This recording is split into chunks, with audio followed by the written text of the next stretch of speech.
बिस्मिल्लाहिर्रहमानिर्रहीम और अस्सलाम वालेकुम। 19 मार्च पाकिस्तान में जुमेरात की शाम।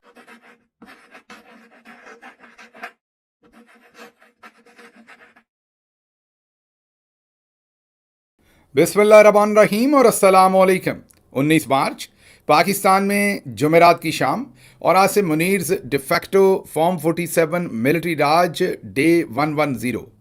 अब चलते हैं आज की अहम खबरों की तरफ। इससे पहले कि आपको जंग पर अपडेट दें और उसके साथ ही साथ इमरान खान साहब की मुलाकात के बारे में बताएं, पहले ज़रा बात कर लें दो ईदों पर।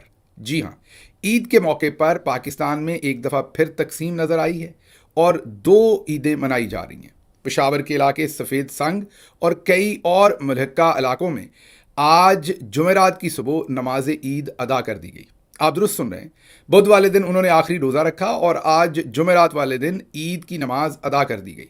अब बाकी जो पाकिस्तान के तूलो अर्ज़ हैं उसमें आज रोज़ा रखा गया है, ईद सेलिब्रेट नहीं की गई। अब ये पाकिस्तान हर दफ़ा डिवाइड होता है। कहने वाले कहते हैं कि ये जो दोस्त आज के दिन ईद करते हैं ये असल में सऊदी अरब के साथ ईद करते हैं।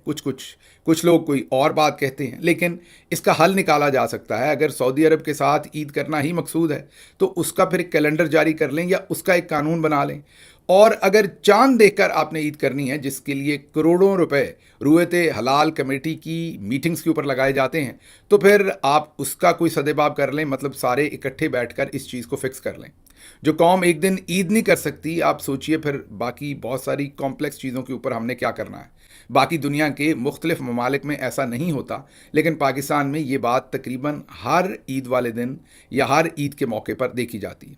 आज से 2 दिन पहले इस्लामाबाद हाई कोर्ट में एक शहरी एक पिटीशन लेकर गया और उसने कहा कि रुयत हलाल कमेटी को पाबंद बनाया जाए कि वो वक्त पर ईद का ऐलान करें। शहरी ने कहा कि रात को इतनी लेट ईद का ऐलान किया जाता है कि लोग तरावी भी पढ़ लेते हैं और कई दफ़ा सो जाते हैं और उन्हें फिर सुबह पता चलता है कि ईद की नमाज अदा करनी थी जो कि रह गई, या वाइस वर्सा, मतलब कि सैरी करने के लिए लोग उठते हैं तो तब उन्हें पता चलता है। और साथ ही साथ उन्होंने कहा कि लेट नाइट को जब अचानक से ऐलान होता है कि आज ईद है, एकदम से लोग शॉपिंग के लिए निकलते हैं तो फिर लॉ एंड ऑर्डर की सूरत हाल डेवलप हो जाती है। जस्टिस डोगर ने, उनको वैसे जस्टिस कहना तो ज़्यादती ही है, इस्लामाबाद हाई कोर्ट में ये केस सुना। कोई उन्होंने इस पर फैसला तो नहीं दिया, इसको दाखिल दफ्तर कर दिया, लेकिन उन्होंने हुकूमत को नोटिस ज़रूर जारी कर दिया कि इसके ऊपर कोई फैसला करें। अब ज़रा इमरान खान साहब की मुलाकात की तरफ चलें और फिर उसके बाद जंग पर बहुत ही अहम अपडेट्स हैं, क्योंकि सऊदी अरब अब ईरान को सीधा होता हुआ नज़र आ रहा है, उस पर भी हमने बात करनी है। आज जुमेरात का दिन था, एक बार फिर इमरान खान साहब की मुलाकात का दिन था। लिस्ट आपको पढ़कर सुनाते हैं।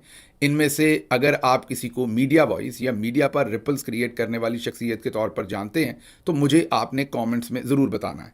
जो साहबान थे जिनके नाम थे लिस्ट में और जो वहाँ पहुँचे, वो आकिबुल्ला खान सबाई वज़ीर KP, तनवीर असलम राजा MPA पंजाब, मेजर रिटायर्ड लतासब सती साहब, बहुत अच्छे आदमी, भले आदमी, शरीफ आदमी हैं, हमारे साथ खड़े हैं सारे वक्त के अंदर, लेकिन जाहिर है मीडिया पर्सनैलिटी नहीं है या उस तरीके से मीडिया के ऊपर बातचीत नहीं कर सकते, वहाँ नैरेटिव नहीं खड़े होकर जनरेट कर सकते। मैं इनका ज़ाती हैसियत में एहतराम करता हूँ, अक्सर ये अडियाला पहुँचे भी होते हैं, लेकिन इस लिस्ट में जैसा कि हम बहुत दिनों से कह रहे हैं कि बहुत ही जो सीनियर ऊपर से लीडरशिप है उनके नाम डालने चाहिए। भले मीटिंग ना हो, लेकिन वो वहाँ खड़े होकर मीडिया से बातचीत करें, न्यूज़ बनाएं, इमरान खान की बात करें, ताकि मीडिया के अंदर इमरान खान के बारे में कोई ना कोई बात हो सके। और आखिरी नाम इसमें ज़ैनुल आबिदीन साहब। ये तमाम दोस्त जो हैं, जो हमने चारों लोगों के नाम लिए, आकिबुल्ला खान साहब, तनवीर असलम राजा, मेजर रिटायर्ड लतासब सती साहब और ज़ैनुल आबिदीन, ये आज वहाँ पहुँचे और नाके पर पुलिस ने इन्हें रोक लिया, मुलाकात नहीं करवाई गई और ये खाली हाथ वापस चले गए। दो और लोग जिनके नाम थे लिस्ट के अंदर, लेकिन वो आए नहीं, उन्होंने ज़रूरी नहीं समझा आना, एक जावेद कौसर साहब और दूसरे चौधरी इफ्तिखार हुसैन साहब। ये हम कहाँ से रिपोर्ट कर रहे हैं? ये फ़हीम अख्तर मलिक 92 न्यूज़ के मायानाज रिपोर्टर हैं, उन्होंने ये ट्वीट किया हुआ है। सोर्स उनका है क्योंकि वो वहाँ मौजूद थे या मौजूद होंगे, तो उनके सोर्स से हम आपके सामने रख रहे हैं। अब ज़रा आगे चलें। जैसे मैंने आपको कहा कि जंग के मामले में काफ़ी काम ख़राब हो गया है। सबसे पहले तो आपको ये बता दें कि सदर ट्रंप एक बार फिर झूठे साबित हो गए हैं। HBO एक्सियस, जो ये वही इदारा है जिन्होंने इमरान खान साहब का वो मशहूर ज़माना इंटरव्यू लिया था जिसमें उन्होंने एब्सोल्युटली नॉट कहा था, ये वही इदारा है। اب वही इदारा ये बता रहा है कि ये जो ईरान की गैस फैसिलिटी के ऊपर, जी पारस नामी जो गैस फैसिलिटी ईरान की, जिस पर इसराइल ने हमला किया और सदर ट्रंप ने लिखा हुआ नोट जारी किया सोशल मीडिया पर, जो हमने पिछले व्लॉग में आपके सामने रखा था, अब फिर दिखा रहे हैं। अब एक्सियोस ये बता रहा है कि सदर ट्रंप की इंफॉर्मेशन में था ये हमला, लेकिन उन्होंने लिख के झूठ बोला कि उन्हें इस बारे में कुछ पता नहीं था। लेकिन अब HBO एक्सियोस की जो खबर है वो ये दे रहे हैं, और ये एक मुस्तनद इदारा है, वो कह रहे हैं कि सदर ट्रंप की इन्फॉर्मेशन में था, मतलब अमेरिका की इन्फॉर्मेशन में था, और इसराइल ने अमेरिका से मशवरा करने के बाद जो ईरान की ये सबसे बड़ी गैस फैसिलिटी थी जिस पर हमला किया, इसमें सदर ट्रंप की या अमेरिका की इंडोर्समेंट शामिल थी। अब हैरान कुन बात है अमेरिकियों के लिए भी कि एक तरफ सदर ट्रंप लिख कर कह रहे हैं कि मुझे नहीं पता था, दूसरी तरफ HBO एक्सियोस कह रहा है कि इन्हें पता था। ये झूठ बोल रहे हैं, जाए तो इंसान जाए कहाँ। आगे इससे भी बदतर सूरत हाल डेवलप होती हुई आज नज़र आई है। अरब ममालिक ने अपने जो वज़राए ख़ारजा का रियाद के अंदर, सऊदी अरब के दारुल हुकूमत रियाद के अंदर जो उन्होंने अपना एक इकट्ठ किया, एक बैठक की, उसकी अब स्टेटमेंट सामने आ गई है। उस स्टेटमेंट के अंदर तमाम जो मुल्क शामिल थे, उन्होंने ईरान से फौरी तौर पर खलीज के ममालिक पर, इस्लामी ममालिक पर हमला करने से बाज रहने की ताकीद भी की है, ईरान के हमलों की मजम्मत भी की है, और ईरान को वार्न भी किया है कि आप ये हमले फौरी तौर पर बंद कर दें। इसमें कौन कौन से मुल्क शामिल थे? Qatar, Azerbaijan, Bahrain, Egypt, Jordan, Kuwait, Lebanon, Pakistan, Saudi Arabia, Syria, Turkey और UAE। इन तमाम मुल्कों ने इकट्ठे होकर ईरान को कहा कि आप बंदे के पुत्र बने, हम आपकी मजम्मत करते हैं, आप इन तमाम मुल्कों पर जो हमले कर रहे हैं, UAE, कुवैत, कतर, सऊदी अरब, ये बाज आ जाएं, हम आपकी शदीद मजम्मत करते हैं। मैंने उस सारी लिस्ट को खंगाला, उस सारी प्रेस रिलीज़ को खंगाला, देखा, लेकिन उस लिस्ट में इन तमाम मुसलमान भाइयों ने एक भी बार अमेरिका की और इसराइल की मजम्मत नहीं की कि वो ईरान पर क्यों हमले कर रहे हैं। हालांकि लगे हाथ ये काम भी कर सकते थे, लेकिन उन्होंने मुनासिब समझा कि सिर्फ और सिर्फ ईरान की ही मजम्मत करनी है, इसराइल की और अमेरिका की मजम्मत नहीं करनी। तो बहरहाल फिर तो ये खाली ही हुई स्टेटमेंट, लेकिन ये पहला मौका तो नहीं है कि मुसलमान ममालिक जो हैं वो इस तरीके से डबल गेम खेल रहे हैं। लेकिन आज बदकिस्मती से एक बार फिर ये एक भौंडी, मैं कहूँगा, कोशिश की गई मजम्मत की। अगर हाँ इसमें पहले शुरू किया जाता अमेरिका और इसराइल से, फिर ईरान की भी मजम्मत करते, तो इस स्टेटमेंट का वज़न बनता, इसकी कोई इफेक्टिवनेस बनती, लोग इसको सीरियस लेते। आगे चलते हैं जी। सऊदी अरब ने बहुत ही सख्त मौक़िफ़ दिया। पहले ये स्टेटमेंट आई वज़राए ख़ारजा की, उसके बाद सऊदी अरब का मौक़िफ़ आया। वजह क्या है? वजह यह है कि ईरान ने जो उनकी गैस फैसिलिटी पर हमला हुआ था, उसके बाद सऊदी अरब की रिफाइनरीज़ पर हमला किया है। आगे चलकर आपको बताते हैं कि कौन सी खास रिफाइनरीज थी जिनको ईरान ने इस दफ़ा टारगेट किया है। तो सऊदी अरब का जो सख्त मौक़िफ़ है वो कहते हैं कि रियाज पर जो हमला किया असल में ईरान ब्लैकमेल कर रहा है, दबाव डालने की कोशिश कर रहा है, और ईरान ब्लैकमेलिंग ये कर रहा है कि सऊदी अरब पर हमला करें तो हम पर हमला रुक जाएगा। उन्होंने कहा कि ये ब्लैकमेलिंग कारआमद नहीं होगी, बल्कि ये बैकफायर करेगी। सऊदी अरब पर मज़ीद प्रेशर डाला गया तो सऊदी अरब जो है वो वापस हमला कर देगा। ये ब्लैकमेलिंग किसी काम नहीं आएगी, ये बैकफायर करेगी। उन्होंने ईरान पर इल्ज़ामात लगाए कि यमन में जो हूती मलेशिया है उसकी इन्होंने हमायत की, इराक़ में मुसल्लह ग्रोहों की पुष्टपनाही की, लबनान में हिज़्बुल्लाह के ज़रिए मुदाखलत की, शाम में अदम इस्तेहकाम पैदा किया। आज सऊदी अरब ने खुल के ईरान के ऊपर चार्जशीट जो है वो पूरी की पूरी लगाई, और उन्हें कहा कि ये बार बार इस्लामी मुल्क, इस्लाम के पीछे ईरान चुपता है। ये इनके जो काम थे, क्या ये इस्लामी थे? ये जो फॉरेन मिनिस्टर हैं सऊदी अरब के, उन्होंने ये स्टेटमेंट दी है। उन्होंने ये स्टेटमेंट दी कि जो यमन में इन्होंने किया, जो इराक़ में इन्होंने किया मुसल्लह ग्रोहों की पुष्टपनाही करके, जो लेबनान के अंदर हिज़्बुल्लाह को मुसल्लह करके किया, जो शाम में अदम इस्तेहकाम करके किया, क्या ये मुसलमान मुल्क के करने वाले काम थे? क्या इसकी वजह से इस सारे खित्ते के अंदर अमन आया, सुकून आया? असल में वो ईरान को आप ये कहिए कि सख्त तनकीद कर रहे थे और कह रहे थे कि इनका जो तर्ज़ अमल है वो अच्छा नहीं रहा, और अब तो इन्होंने खुलकर ही हम पर हमले कर दिए। अब मुझे लगता है, ये मेरा ख्याल है कि ईरान भी आगे से इसका जवाब देगा और शायद कहेगा कि हमें ये सब कुछ इसलिए करना पड़ा क्योंकि आपने अमेरिका को अड्डे दिए और आपने हमारे लिए ख़तरा बनाया, तो अपने आप को प्रोटेक्ट करने के लिए हमें ये सारे काम करने पड़े। मुझे नहीं पता ईरान एग्जैक्टली क्या जवाब देगा, लेकिन मुझे लगता है कि शायद वो अपने जवाब में इस लाइन को ज़रूर शामिल करेंगे। आगे चलते हैं जी। अब ईरान ने किया क्या नया? जब उनकी गैस फैसिलिटी, जो सबसे बड़ी गैस फैसिलिटी, उस पर हमला हो गया, اور اب جو HBO ایکسیوس کی خبر ہے وہ سامنے آ گئی کہ صدر ٹرمپ اور امریکہ آن بورڈ تھا. صدر ٹرمپ نے جو سوشل میڈیا پر سٹیٹمنٹ اپنی دی جس میں کہا کہ مجھے نہیں پتا تھا, اب HBO ایکسیوس جو کہ ایک امریکی ادارہ ہے اس کے مطابق صدر ٹرمپ غلط بیانی کر رہے ہیں, اصل میں انہیں پتا تھا. اس کے بعد ایران نے سب سے پہلے تو سعودی عرب کی اہم بندرگاہ پر حملہ کر دیا. آپ کو ایک دن ہم نے پہلے بھی بتایا تھا سعودی عرب کا اور دوسرے تمام ملکوں کا اصل تیل تو آبنائے ہرمز سے چلتا ہے یا نکلتا ہے سارا, وہیں سے جو ٹینکرز ہیں, بحری جہاز ہیں, وہ لے کر نکلتے ہیں. سعودی عرب نے جب یہ بھانپا کہ آنے والے وقت میں ایران کبھی اسے بند کر سکتا ہے تو انہوں نے وہاں سے آبنائے ہرمز کے قریب سے پائپ لائن نکالی, نیچے مدینہ کے قریب تک لے کر آئے. پورے سعودی عرب کے طول و عرض میں سے وہ لائن تھی, پائپ لائن تھی, وہ گزری. اور اس طرف جو سی ہے, ریڈ سی, اس میں آ کر انہوں نے اس پائپ لائن کو نکالا تاکہ اگر آبنائے ہرمز بند ہو جائے تو پھر ریڈ سی میں ٹینکرز لا کے وہاں سے تیل بھر کے اسے ایکسپورٹ کیا جائے. یاد ہوگا ہم نے ایک دن آپ کو بتایا تھا کہ ایران کی جو ایکسیس ہے یمن میں ہوتیوں کے پاس, وہ باب المندیب جو ریڈ سی جہاں کھلے سمندر میں جا کے نکلتا ہے, اس کو اگر ہوتیوں کے ذریعے وہاں پر بھی انہوں نے ٹینکرز کو میزائل مارے تو وہ راستہ بھی بند ہو سکتا ہے. اگر وہ راستہ بند ہوا تو سعودی عرب کی وہ جو اصل ایکسپورٹ کی سائڈ ہے جو انہوں نے اب اس کا ایک وایا میڈیا نکالا تھا وہ بھی بند ہو جائے گی. اب ایران نے پہلے مرحلے میں اس ریفائنری کے اوپر حملہ کر دیا ہے. مین سعودی عرب پورے سے گزر کے ادھر جا کر انہوں نے اپنے ڈرونز وہاں پر مارے ہیں, وہاں پر آگ لگی ہے سعودی عرب میں. سعودی عرب نے ظاہر ہے اسے انٹرسیپٹ تو کیا ہے لیکن وہاں نقصان ہوا ہے. اب یہ جو ریفائنری ہے یہ کافی بڑی ہے, یہاں پر روزانہ 4 لاکھ بیرل جو ہے وہ تیل کی پروسیسنگ ہوتی ہے. اسی طرح سے سعودی عرب نے کویت کی ایک نہیں بلکہ 2 بڑی ریفائنریز کے اوپر حملہ کیا ہے. دونوں کو ہٹ کرنے میں کامیاب ہوئے ہیں اور وہاں پر آگ لگی ہوئی ہے. یہ جو دونوں ریفائنریز ہیں یہ ملا کے 8 لاکھ بیرل جو ہے وہ روزانہ کے تیل کو پروسیس کرنے کی کیپیسٹی رکھتے ہیں. اب یہ آل ٹوگیدر 1.2 ملین جو بیرل ہیں اس کی آپ بات کر رہے ہیں. اور ایران آج کل ہم آپ کو بتا رہے تھے کہ بہت تیل بیچ رہا ہے, تو بہت بیچ کے بھی وہ تقریباً 1.2 ملین بیرل ہی بیچ رہا ہے. تو جتنی ایران کی ٹوٹل کیپیسٹی ہے اتنی کیپیسٹی انہوں نے فارغ کی ہے, بند کی ہے آج سعودی عرب میں بھی. بھلے وہ عارضی طور پر ہے, پوری تو ظاہر ریفائنریز نہیں انہوں نے اڑا دی, لیکن انہوں نے اتنی ہی کیپیسٹی کو واپس جو ہے وہ ہٹ کر دیا ہے. اب جو قطر کی گیس فیسلٹی پر حملہ ہوا ہے اس کے بعد آپ نے دیکھا کیسے فوری طور پر 2-3 ملک ایکٹیو ہوئے, کیونکہ میں پہلے بھی بار بار آپ کو بتا رہا ہوں کہ ایران کو پتا ہے نبض کہاں ہے اور دبانی کہاں ہے. سب سے پہلے تو فرینچ پریزیڈنٹ ایکٹیویٹ ہوئے, انہوں نے فوری طور پر ٹرمپ سے بھی بات کی اور ایرانی وزیر خارجہ سے بھی بات کی.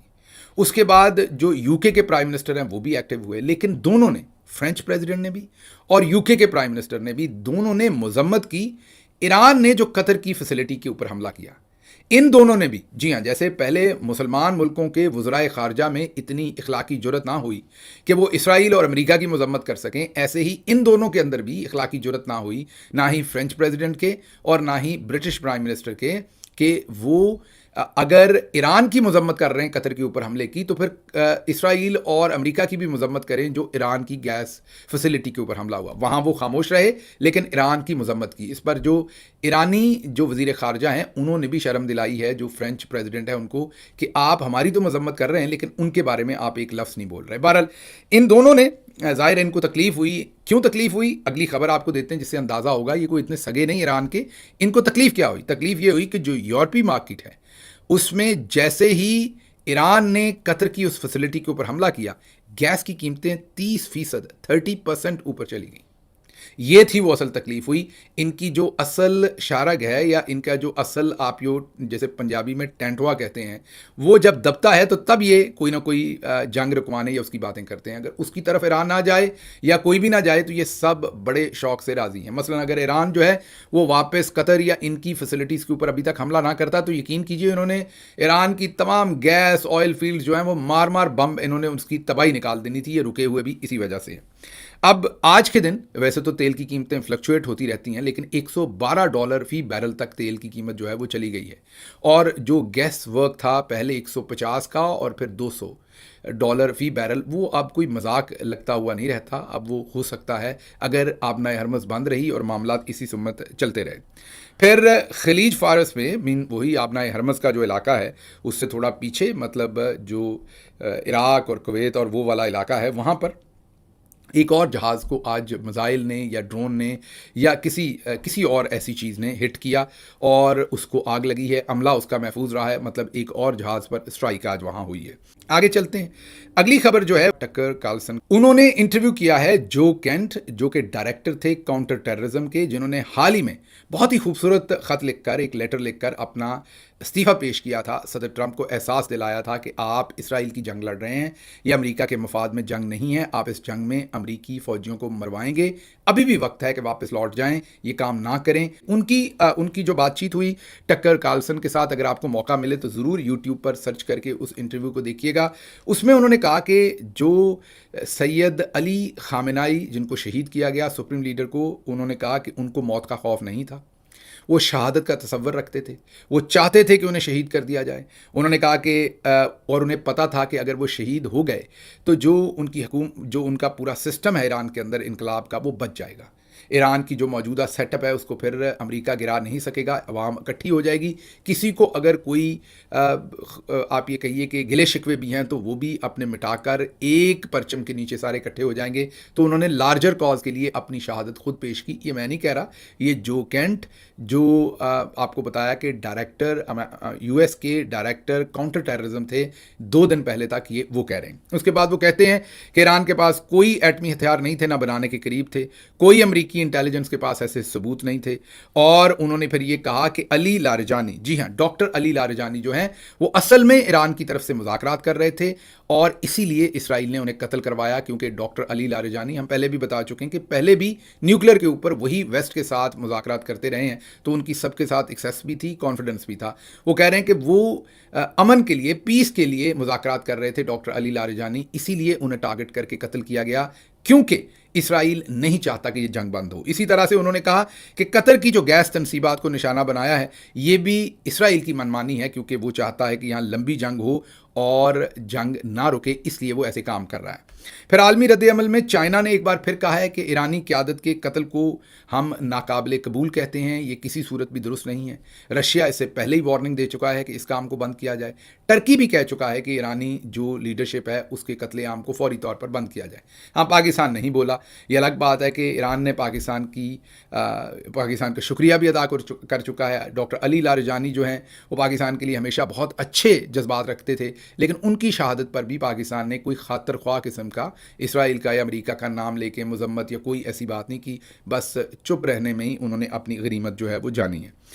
اس کے بعد آگے چلتے ہیں. اگلی یو ایس کی ایک نئی اسٹریٹجی سامنے آئی ہے. پولیٹیکو ایک جریدہ ہے امریکی, انہوں نے لکھا ہے, وہ کہتے ہیں کہ اب یہ پتہ چلا ہے کہ یو ایس کے اندر جو صدر ٹرمپ کی ایڈمنسٹریشن ہے وہ ٹک ٹاک سٹائل چھوٹی ریلز بنا رہے ہیں, جس کے اندر فلموں کے سین اور ویڈیو گیمز کے سین اصلی جو ویڈیوز ہیں ان کے ساتھ مکس کر رہے ہیں. مطلب پوری جعلی نہیں ہوتی ویڈیو, کچھ بم جو امریکہ مار رہا ہے وہ اصل ہوتی ہے اس کی فوٹیج, اور کچھ ویڈیو گیم سے اور فلم سے, اور اس کی ریل بنائی جاتی مکس کر کے, تاکہ جو یوتھ ہے امریکہ کی ان میں ماچوازم لایا جائے, ان کو بتایا جائے کہ دیکھیں آپ کتنی تباہی مچا رہے ہیں, آپ کتنے بڑے ہیروئک کام کر رہے ہیں وہاں پر, آپ کے بم کتنی تباہی مچا رہے ہیں. تو حقیقت سے انہیں ذرا تھوڑا سا سائڈ پہ کرنے کے لیے یہ مٹیریل مارکیٹ میں پھینکا جا رہا ہے. ہم نہیں کہہ رہے, پولیٹیکو کہہ رہا ہے, اور وہ یہ کہہ رہے ہیں کہ نیا پروپیگنڈا ہتھیار جو ہے وہ استعمال یہاں پر کیا جا رہا ہے.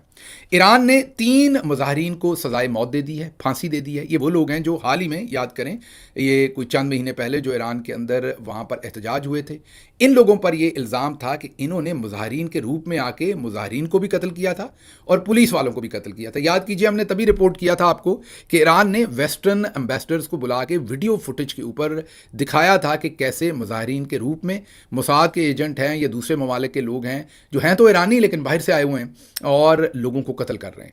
اسی طرح کے اکارڈنگ ٹو ایران 3 لوگوں کو انہوں نے پھانسی دی ہے, اور ان پر ایران کا الزام یہی ہے کہ انہوں نے مظاہرین کو اور پولیس والوں کو قتل کیا تھا ان مظاہروں کے اندر. آگے چلتے, یہ BBC نے رپورٹ کیا ہے. آگے چلتے ہیں. کیتھے پیسیفک نے اب دبئی اور ریاض کی فلائٹس 30 اپریل تک کینسل کر دی ہیں. اب ہم یہ مارچ کی بات نہیں کر رہے, 30 مارچ کی بات نہیں کر رہے, 31 مارچ کی بات نہیں کر رہے, 30 اپریل. اس کا مطلب ہے کہ بڑی انٹرنیشنل ایئر لائنز اگلا 1.5 مہینہ اس خطے میں امن ہوتا ہوا نہیں دیکھ رہے. تقریباً ہر دن तकरीबन हर दिन अरब ममालिक को $1 अरब का नुकसान हो रहा है। ये एक बहुत ही मोहतात अंदाज़ा है सिर्फ तेल के ऊपर। बाकी अगर टूरिज़्म और दूसरी चीज़ें डालें, एयरलाइंस डालें, तो पता नहीं बात कहाँ जाती है। मसलन दुबई एयरपोर्ट जो है, दुबई इंटरनेशनल एयरपोर्ट से रोज़ाना 1060 के करीब फ़्लाइट्स उड़ती और लैंड करती हैं। कितनी? 1060। और इस वक्त यूएई की जो फ़ज़ाई हदूद है वो बिल्कुल बंद पड़ी हुई है, मतलब कोई फ़्लाइट वहाँ से नहीं उड़ रही। तो इससे आप अंदाज़ा लगाएं कि कितनी बड़ी कॉस्ट पड़ रही है। अगर $1 बिलियन सिर्फ तेल की साइड पर नुकसान है या तेल और गैस पर, तो 16 दिन की जंग है, $16 बिलियन, तो आप इधर इसको काउंट कर लीजिए। फिर आसिम मुनीर साहब ने मुलाकात की है शिया उलमा के साथ और उसकी फुटेज भी जारी की है। उसमें एक ही जुमला है, बाकी तो सब लफाजी है। जुमला ये है कि जो बैरून मुल्क या किसी और मुल्क में होने वाले वाक़यात की बुनियाद पर तशद्दुद बर्दाश्त नहीं होगा। वाज़े वार्निंग उन्होंने शिया उलमा को सामने बिठा कर दी है कि जो कुछ ईरान में हो रहा है, अगर यहाँ पर आप एहतजाज करेंगे या कुछ करेंगे तो बर्दाश्त नहीं करेंगे। बाकी सारी बातें इधर उधर की हैं। पाकिस्तान इलाकाई कशीदगी कम करने के लिए सरगर्म है, फ़िरका वारियत और गलत मालूमात के ख़िलाफ़ मौक़िफ़ दिया, कौमी इत्तेहाद पर जोर दिया, वो सब लफाजी है। असल में लग ये रहा है कि आसिम मुनीर साहब भी फंस गए हैं। अकबर बाजवा साहब की परसों की खबर ये थी कि अब अमेरिका ने पाकिस्तान से ये डिमांड किया है कि ईरान के जो रेवोल्यूशनरी गार्ड्स हैं उनको दहशतगर्द तंजीम करार देकर फौरी तौर पर नोटिफाई किया जाए। दूसरी तरफ जो अब सऊदी अरब है वो भी कूद रहा है तकरीबन जंग में। और अगर ये मामला हुआ तो पाकिस्तान सऊदी अरब का जो दिफाई मुआहदा, जो असल में अब लग रहा है कि ईरानी के ख़िलाफ़ करवाया गया था, वो तो अगर वो इन्वोक हो गया तो इसका मतलब है कि आसिम मुनीर साहब देख रहे हैं कि किसी न किसी टाइम पर उन्होंने ईरान की जंग में भी कूदना है। इसलिए वो शिया उलमा को बुलाकर वक्त से पहले उन्हें बता रहे हैं कि साढ़े ते ना रहना, ध्यान ना रहना। मुझे वैसे लगता नहीं है, ठीक है, शिया उलमा हों या सुन्नी हों, हैं तो पाकिस्तानी, तो आप इनसे ज़रा परफॉर्मेंस ईरान वाली ना तवक्को कीजिएगा। मेरे ख्याल में इसी तनख्वाह पे काम करेंगे जैसे बाकी मौलाना तकी उस्मानी साहब हमारे बहुत ही मोहतरम, हमारे मुफ्ती मुनीब साहब, हमारे दूसरे तमाम बहुत ही मोहतरम, मेरे तो बुज़ुर्ग हैं, सारे मोहतरम हैं। जैसे मुरीद के वाले वाक़े पर वो सारे खामोश रहे हैं, इस वाक़े पर भी ये उलमा भी खामोश ही रहेंगे। ऐसे ही खामखा आपने तवक्कुआत अपनी जो हैं वो ऊपर नहीं कर लेनी। अच्छा जी, आगे मैंने कुछ खबरें देनी थी, लेकिन अब मैं ज़रा बढ़ता हूँ एक और ख़बर की तरफ जो बहुत ही अफसोसनाक है। फ़ातिमा लारिजानी ये मेडिकल डॉक्टर हैं अमेरिका के अंदर, अमेरिका की रियासत जॉर्जिया के अंदर डॉक्टर थी ये। एमरी यूनिवर्सिटी के अंदर ये असिस्टेंट प्रोफेसर थी और ऑन्कोलॉजिस्ट थी, मतलब कैंसर की स्पेशलिस्ट थी। कैंसर के डॉक्टर्स जो हैं वो अमेरिका में भी बहुत कम हैं, उनकी बहुत ज़्यादा मांग है। बहुत मेहनत के बाद आप कैंसर के स्पेशलिस्ट बनते हैं और बहुत हाईली पेड होते हैं, हाईली रिस्पेक्टेड होते हैं, मतलब, और उनका काम भी बहुत मुश्किल होता है।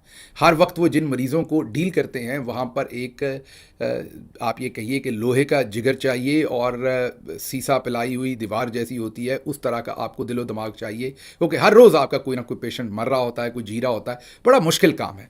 तो बहरहाल ये फ़ातिमा लारिजानी बेटी हैं डॉक्टर अली लारिजानी, जिनको शहीद किया गया। अब हमारे लिए हैरानी की बात ये बनी कि ये काम करती थीं, ये असिस्टेंट प्रोफेसर और मेडिकल डॉक्टर थीं, हैं अभी भी मेडिकल डॉक्टर तो, और कैंसर की स्पेशलिस्ट जॉर्जिया स्टेट के अंदर, ये एमरी यूनिवर्सिटी के अंदर ये परफॉर्म कर रही थीं।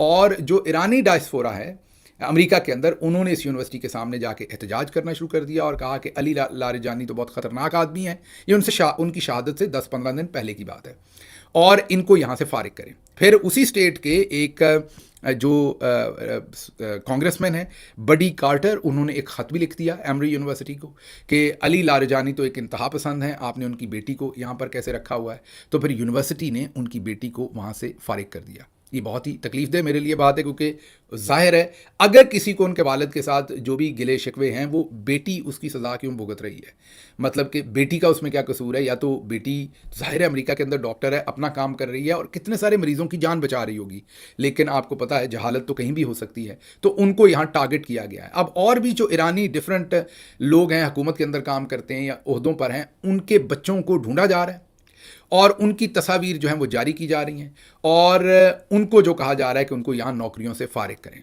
एक मैंने कहानी आपके सामने क्विकली रखनी है, व्लॉग लंबा हो गया है। जो दोस्त जिनके पास वक्त नहीं वो यहाँ पर इसका इख्तिताम कर लें, जिनके पास वक्त है वो ये सुन लें। ये डॉक्टर अली लारिजानी के एक दोस्त हैं जिनकी उनकी अहलिया के साथ मुलाकात हुई। बात करनी थी डॉक्टर अली लारिजानी की सास के बारे में, उनकी अहलिया के साथ उन्होंने, लेकिन बातचीत वहाँ पर क्या हुई, अब से चंद महीने पहले की उनकी इंटरेक्शन है जो उन्होंने कलमबंद की है अब, और उसका मैंने उर्दू में तर्जुमा किया है और आपके सामने वो रखते हैं। چند ماہ پہلے خزاں کی ایک دوپہر کو ڈاکٹر علی لاریجانی کے گھر میں میری ملاقات ان کی اہلیہ سے ہوئی. ہمیں اصل میں ان کی والدہ کے بارے میں بات کرنی تھی، مگر پوری گفتگو کے دوران علی کا نام ان کی زبان سے ایک لمحے کے لیے بھی نہیں ہٹا. ڈاکٹر علی لاریجانی کی بیوی نے کہا کہ جب علی گھر پر نہیں ہوتے تو مجھے ایسا لگتا ہے کہ جیسے میرے ہاتھ کاٹ دیے گئے ہوں، اور جب ڈاکٹر علی لاریجانی گھر پر ہوتے ہیں تو وہ خود ہی گھر کے تمام کام کرتے ہیں میرے کہے بغیر. وہ سامان اٹھا لیتے ہیں، سبزیاں اور چکن صاف کرتے ہیں اور برتن بھی دھوتے ہیں. یہ سن کر میں حیران رہ گیا کہ جو شخص گھر سے باہر ایران کی قومی سلامتی کا بوجھ اپنے کندھوں پر اٹھائے ہوئے ہے، وہ گھر کے اندر چکن صاف کرنے اور برتن دھونے جیسا کام بھی کیسے کر لیتا ہے. انہوں نے مزید کہا کہ علی 6 مہینے سے گھر پر نہیں آئے. 12 روزہ جنگ کے بعد سے انہیں ایک معمول کی زندگی گزارنے کی اجازت نہیں رہی تھی. ایک ایسا شخص جس کے قتل کے لیے دنیا کی بڑی طاقتوں نے انعام مقرر کر رکھا تھا، دراصل ایک رومانوی طبیعت کا مالک تھا، ایک نوجوان دل رکھتا تھا، مگر ساتھ ہی سنجیدہ مزاج اور پرسکون پختگی کا حامل تھا. ان کی زوجہ جن کا نام فریدہ ہے، فریدہ نے کہا کہ علی نے کبھی پارلیمنٹ سے تنخواہ نہیں لی، نہ ہی بعد کی ذمہ داریوں سے. کئی سالوں سے ان کی تنخواہ ایک یونیورسٹی پروفیسر کے برابر رہی، جس میں سے وہ ہر ماہ ایک حصہ قومی خزانے میں جمع کرا دیتے تھے تاکہ کسی کے مقروض نہ رہیں. جب ہم یہ گھر خرید رہے تھے تو ہمیں پیسوں کی ضرورت تھی. میری بیٹی نے کہا، ابو کیا آپ پارلیمنٹ کی بقایا تنخواہ نہیں لے سکتے؟ مگر علی لاریجانی نے انکار کر دیا اور کہا کہ ہم اس ملک کے بہت